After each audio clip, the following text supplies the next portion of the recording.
Assalamualaikum warahmatullahi wabarakatuh. Salam sejahtera untuk kita semua. Perkenalkan, saya Mazaya Alia Dewi, mahasiswa jurusan Teknik Industri dari BINUS Online University.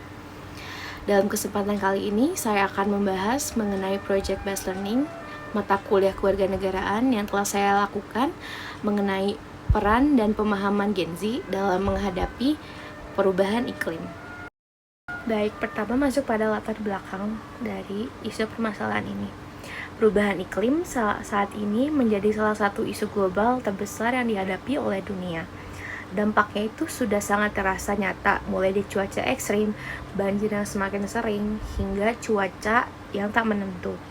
Indonesia sebagai salah satu negara kepulauan terbesar di dunia ini dengan keragaman dan kekayaan geografis berada di posisi yang cukup rentan.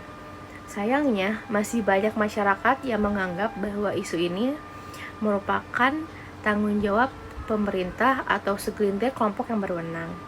Padahal kita semua, termasuk kita sebagai Gen Z, memiliki peran yang sangat penting.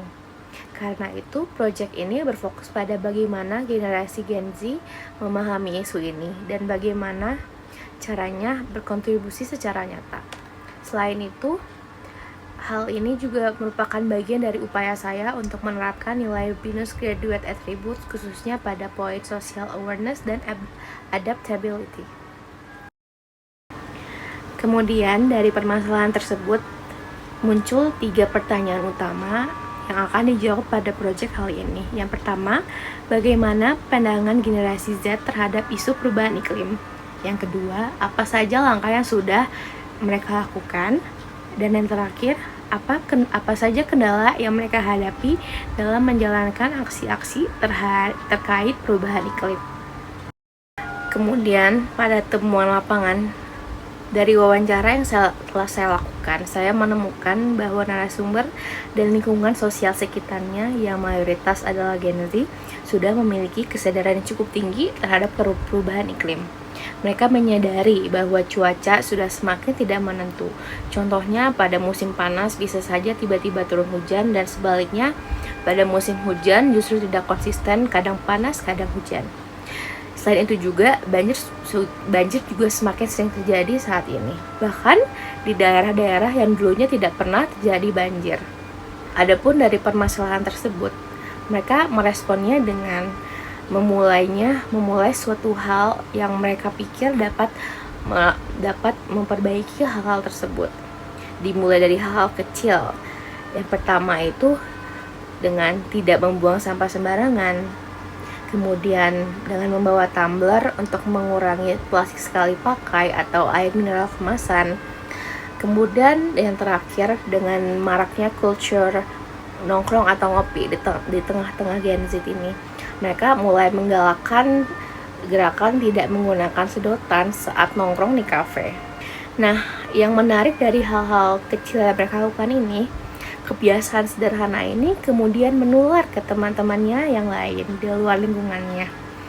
Jadi kita di sini bisa melihat ada sebuah efek, yaitu efek domino atau domino efek, di mana aksi kecil yang mereka lakukan ini lama-kelamaan menjadi budaya baru yang terbiasa mereka lakukan. Hal ini mengindikasikan bahwa Gen Z itu tidak hanya menyadari masalah, tetapi juga mampu menjadi agents of change dengan cara mereka sendiri.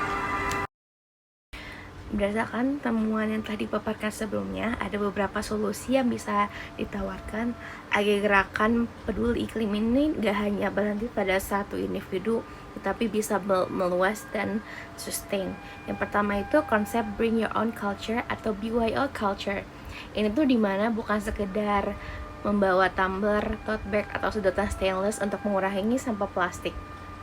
Tapi lebih dari itu, BYO ini bisa kita jadikan sebagai bagian dari salah satu gaya hidup kita dan bahkan identitas diri kita. Dimana ramah lingkungan itu bukan lagi sesuatu yang membosankan, melainkan menjadi sebuah lifestyle yang bisa kita banggakan.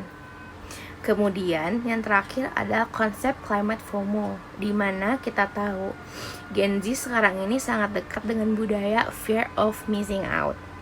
Nah, strategi ini tuh bisa banget kita manfaatin untuk isu positif ini.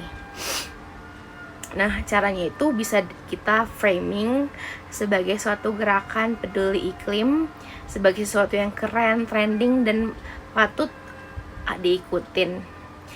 Contohnya itu dengan sharing di sosial media. Nah, dengan framing seperti itu tuh, aksi sederhana seperti membawa tumbler atau ikut tantangan zero waste itu bisa menyebar lebih cepat karena ada dorongan sosial untuk tidak out of trend. Jadi BYO culture ini itu memberi dasar kebiasaan nyata yang mudah diterapkan. Sedangkan climate FOMO ini memberi dorongan sosial agar semakin banyak orang ikut serta.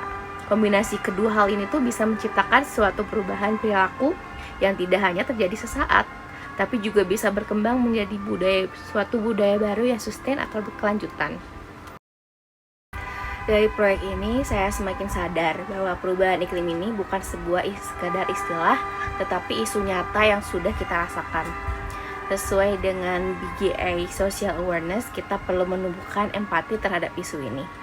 Dan sesuai dengan adaptability, kita bisa memulai dari perubahan kebiasaan yang sederhana. Misalnya mengganti air mineral kemasan dengan menjadi botol tumbler atau berhenti menggunakan sedotan plastik. Saya juga belajar bahwa perubahan tidak harus dimulai dari sesuatu yang besar. Hal kecil yang konsisten juga bisa membawa dampak yang besar, apalagi kalau menjadi suatu budaya. Sebagai Gen Z, kita punya kekuatan untuk membuat sebuah tren. Kalau kita bisa membuat hal positif menjadi viral, maka aksi kecil ini bisa menjadi gerakan besar yang sustainable.